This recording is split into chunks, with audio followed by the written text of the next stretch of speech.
poem for childhood by Marcus Nathan.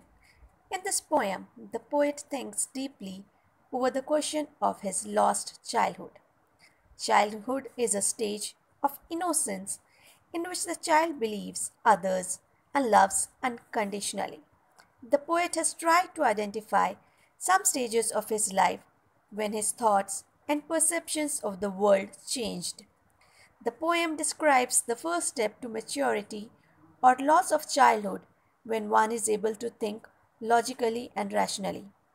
Forming one's own opinion and not getting influenced by others is also a sign of maturity or loss of childhood. The poem also hints that the hypocrisy prevalent in a society where people pretend to be nice to each other, but in reality they do not like each other. In the first stanza, the poet wonders when he lost his childhood. He reflects that perhaps it was the day when he crossed the age of 11. Maybe it was the stage when he realized the concept of hell and heaven, about which he had been taught since his childhood, did not exist in reality. Geography textbooks did not give the location of any such places.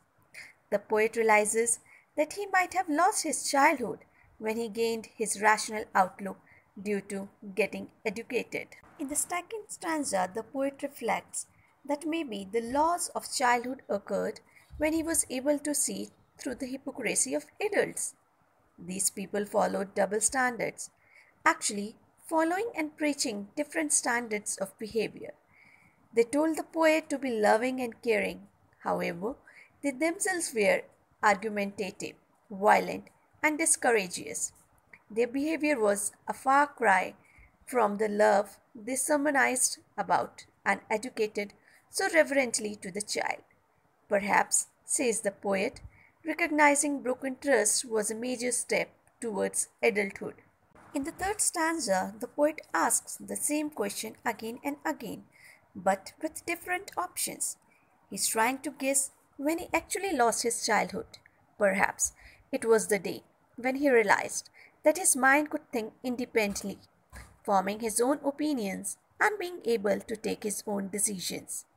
He gained a sense of individuality, which set him free from the preconceived opinions of others. His own individual opinions and experiences shape his thoughts now, and he realized that this might have been the time when he lost his childhood innocence completely. In the fourth and the last stanza, the poet changes his question. The poet now wonders where his childhood has gone. He reflects that maybe his childhood has gone to an unremembered place. The poet also says that childhood can be found in the innocent face of a child who does not have any pretensions and rationality and who trusts others unconditionally. In other words, a small child is full of innocence, and there one can find one's own childhood.